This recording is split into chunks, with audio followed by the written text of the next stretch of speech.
Yo, what's up mga kaboxing? So, ngayon mga kaboxing is magbago lang po kayo. Huwag niyo kalimutan mag-subscribe and i-click ang notification bell para more updated kayo sa mga panibago kong i-upload mga kaboxing, no? Na slow motion na laban ni Manny Pacquiao versus Ricky Hatton. At may darating pa tayo na i-upload. Kaya abang-abang na kayo sa mga solid followers ko dito at subscribers. So, dito banda, nagbitaw ng combination si Manny Pacquiao kay Ricky Hatton. Kinain na naman ni Ricky Hatton yung mga suntok ni Manny Pacquiao. Kita nyo naman paano natumba si Ricky Hatton. Nakahiga sa sahig, parang nawala ng malay si Ricky Hatton. Kita nyo naman sa slow motion, no? Paano nag-body shot, combination, tumama sa mukha ni Ricky Hatton. At si Pacquiao nagbitaw, hindi sumuko na sumuntok at tumatras si Ricky Hatton. So, hambog pala si Ricky Hatton dito na time, no? So, ito po yung last fight ni Ricky Hatton na nag-retire si Ricky Hatton dahil kay Manny Pacquiao. So, marami na pina-retire si Manny Pacquiao, no? Na legit na boxer. So, dito naman, nagbitaw ng jab, tapos straight sa panga. Perfect talaga, walang sabit. Tapos, nakahiga na sa sahig si Ricky Hatton. At sa kawawa talaga si Ricky Hatton sa kamay ni Manny Pacquiao noon. Ayun, naganda yung body shot ah. Walang sabit din. Perfect landing. So, dito, nagbitaw ng lip hook pero nakailag si Manny Pacquiao. Ayos din si Manny Pacquiao gumalaw yun. Straight. Tapos, wow, ang galing. Hook straight, hook straight. Grabe. Iba talaga yung mga kamay ni Manny Pacquiao. Yun, ang bilis doon ah. So, dito, kita natin sa slow motion paano sumuntok si Ricky Hatton ng itlog. Tinamaan yung itlog ni Manny Pacquiao. Dalawa yun, itlog yun ah. So, kita sa referee na itlog si Manny Pacquiao dalawa. Kaya, yun, tinigil ni referee. Na-warningan. Binatukan pala si Manny Pacquiao tapos initlog pa. Buti, batok lang nakita ni referee.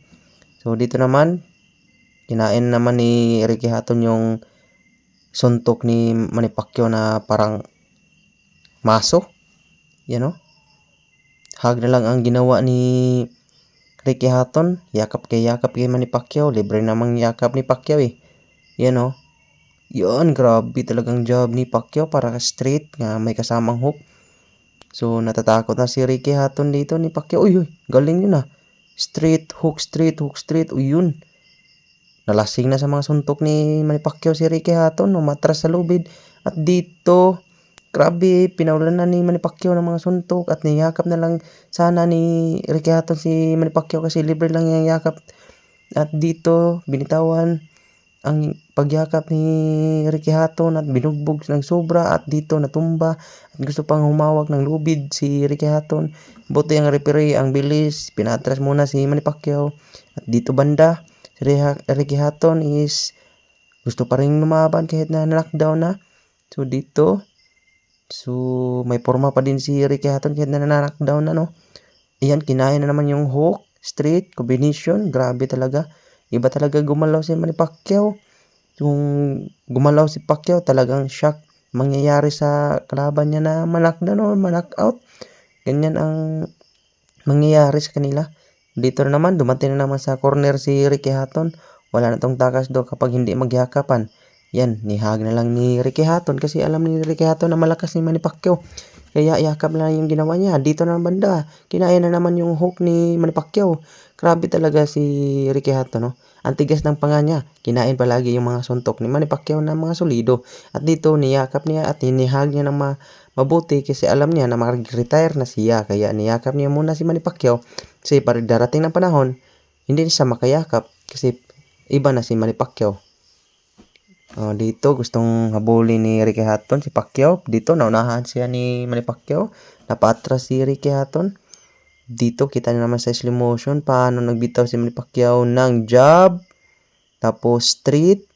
Grabe sa pull. Dito na knockdown si Ricky Hatton. Humawak pa sa lubid tapos hindi nakahawak. So dito banda. Kita naman natin dito sa slow motion. Lip hook. Ayan, kinain at dito na nag-ibang knockdown. Ang ganda. Grabe talaga. Kung wala pang gloves, wasak na yung mukha ni Ricky Hatton doon. Dito, grabe combination ni Pacquiao tapos sabay alis sa harap. Kaya nahirapan si Ricky Hatton na makabawi ng mga suntok. Kaya ito na yung ginawa ni Ricky Hatton. Yakapin tapos sumuntok ang laro ng mga bading. Parang bakla pala ito si Ricky Hatton eh. Kasi yakap ng yakap kay Manny Pacquiao. Si Pacquiao na naman takbo ng takbo para hindi mayakap ni Ricky Hatton. Dito kinain naman ni Ricky Hatton ang lip hook right hook ni Manny Pacquiao. At ito yung ginawa ni Ricky Hatton, nag-uppercut pero hindi tumama. Yan, buti na lang dumating ang referee para lumayo muna saglit. So dito naman, dito, kinain. Dito, napakagandang pag-knockdown ni Ricky Hatton. Grabe. Iba talaga si Pacquiao kapag siya na ang bumitaw ng mga suntok na may kasamang maso. So daraw, kita nyo naman paano pinakain ni Manny Pacquiao ng mga solidong suntok. Kahit nagka-cover up pa si Ricky Hatton dyan, wasak na wasak. Tapos gusto pang yakapin si Manny Pacquiao. Si Manny Pacquiao hindi magpapayakap kaya buti na lang dumating yung referee na maayos. Dito, parang the flash eh. Yan, paano ni-knockdown ni Pacquiao si Ricky Hatton, no? So, grabe talaga. Makikisabayan din si Ricky Hatton kay Pacquiao. Pero yakap na lang ang ginawa ni Ricky Hatton dito sa laban nila Pacquiao noon. So, nag-jab si Ricky Hatton pero na-dodge ni Manny Pacquiao. So, si Pacquiao na naman ang yumakap kay Ricky Hatton. So, dito naman nag-jab si Ricky Hatton. Nagbitaw ng mga suntok. Grabe talaga sumuntok si Pacquiao. Kapag nagkatakilid pa rin, magbitaw ng suntok. Combination, nakaabot pa rin sa mukha ni Ricky Hatton. At dito, tapos na ang laban.